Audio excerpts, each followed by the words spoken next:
وهو اللغز الكبير الذي لا تعرفه الملائكة ولا الإنس ولا الجن في زماننا الحالي. تمام، هناك لغز كبير لا تعرفه الملائكة ولا الإنس ولا الجن، والعصفور اكتشف. الآن أنا بكشف لكم اللغز الكبير التي لا تعرفه الملائكة ولا الإنس ولا الجن. أول حاجة، لماذا علم الكتابة يكون من نصيب الإنس؟ لماذا فقط؟ الإجابة هي الآن معظم العلماء يقول لك تقدرش تابي. شوف هذه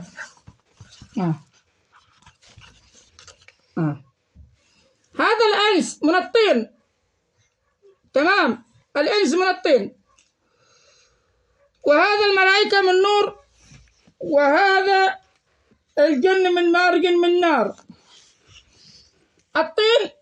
الطين تشغله روح الله أرحم الراحمين، قال نفخت به من روحي، تشغله روح الله، أي أن العناصر الكيميائية التي في جسمنا تشطرها روح الله نور الله، وعندما يشغلها نوح الله تنتقل إلى أي نقطة في الكون بدون حدود، وتكتشف أي شيء من تحت الصفر إلى سالب ما لا نهاية،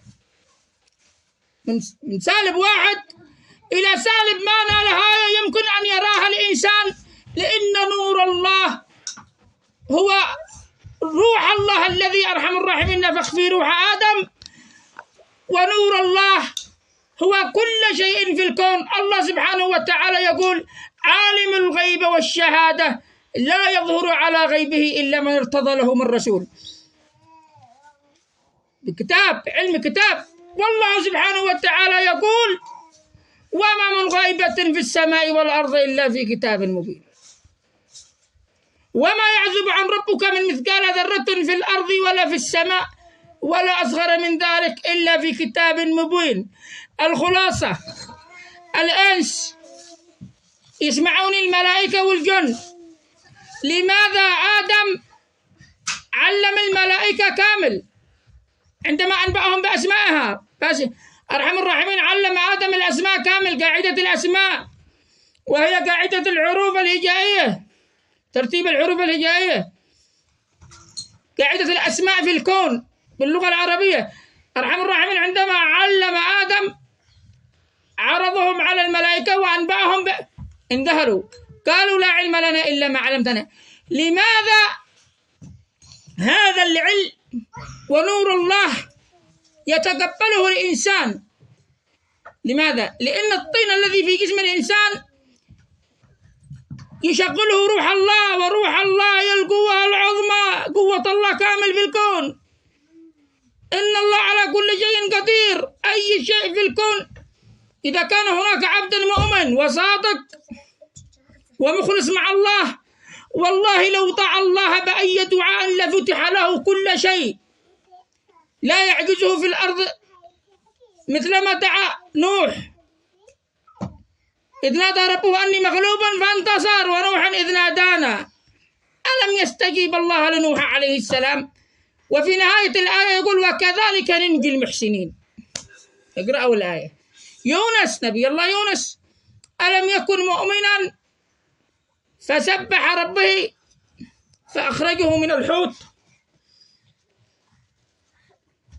آيات كبيرة. طيب، ألم يكن العلم في زمان نبي الله سليمان لنقل عرش بلقيس؟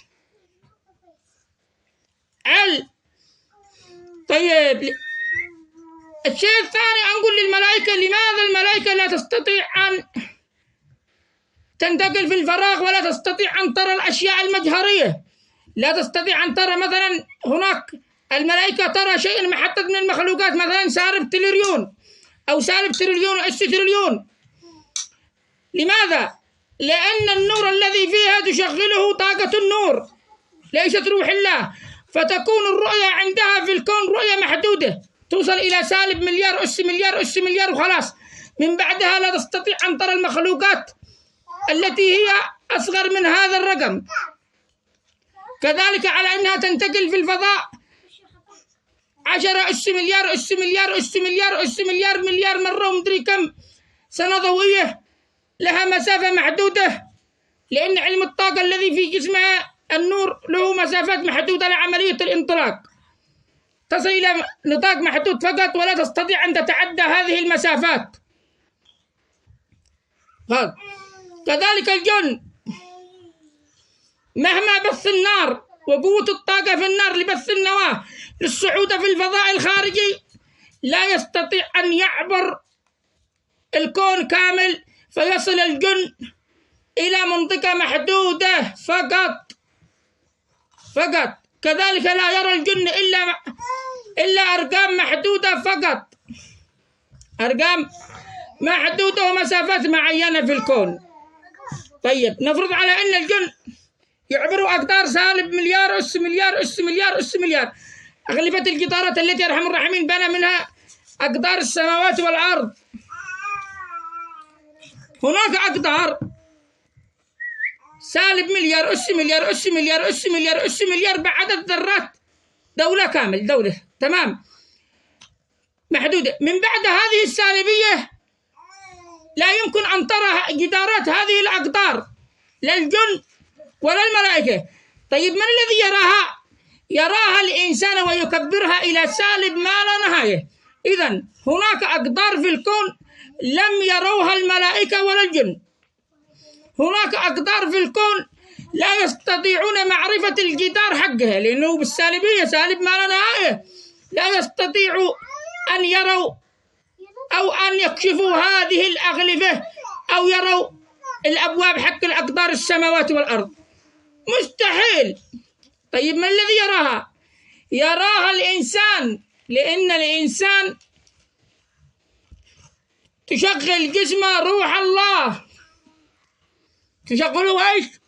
روح الله، فيرى الإنسان المخلوقات إلى سالب ما لا نهاية، يرى جميع الأقطار في الكون، يصل إلى أبعد نقطة في الكون، ينتقل يعرف كل شيء في الكون، كل شيء يعرفه الإنسان في الكون بعلم الكتاب. الله سبحانه وتعالى يقول لمحمد بن عبد الله: هو الذي أنزل عليك الكتاب تبيانا لكل شيء.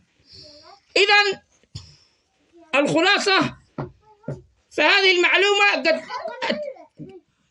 ستوصل عند الجن وعند الملائكة وإلى الإنس. معظم الإنس الآن علماء الإنس مش عارفين بهذا الكلام اللي تكلمت به الآن.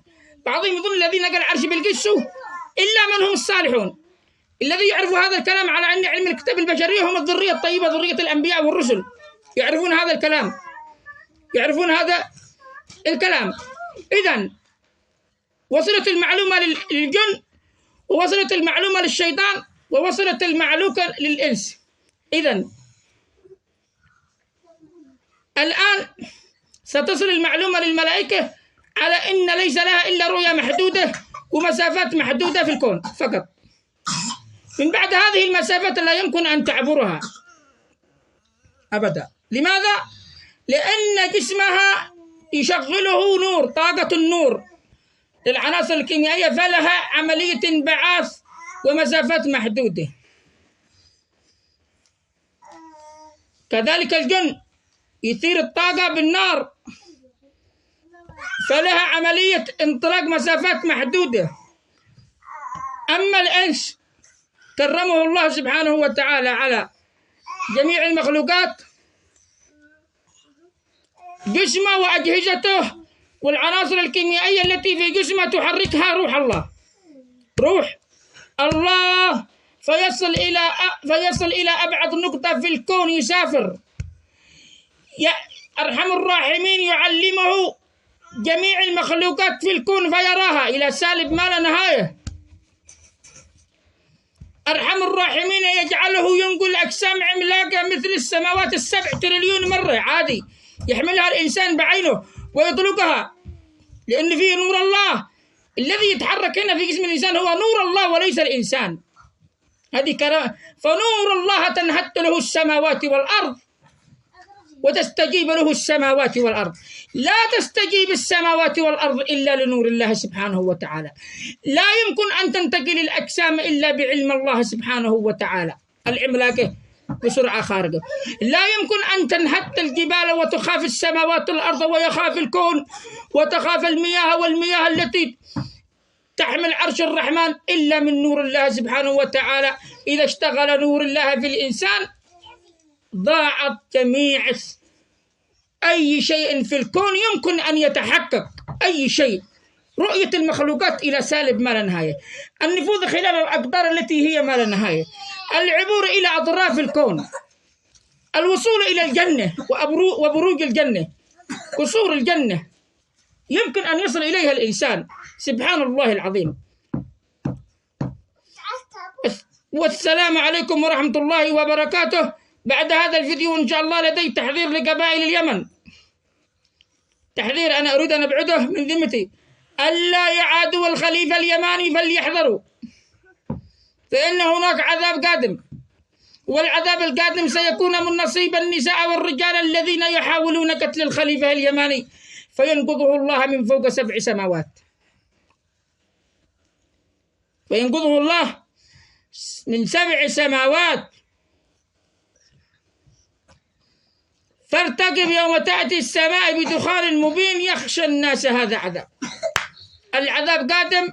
اللهم بلغت اللهم بشر. بعد هذا الفيديو سأوضح لكم ما هي الآيات التي تأتي في زمان الخليفة اليماني والعذاب الذي ينزله الله على من يحاولون قتل الخليفة اليماني المسكين، عبد صالح مسكين، يحاولون قتله النساء والرجال والمخابرات العالمية، يحاولون قتله ولا يعلمون على أن فيه نور الله الذي يطفئ كل شيء. فنور الله الذي في هذا الرجل تستجيب له السماوات والأرض. سبحان الله العظيم.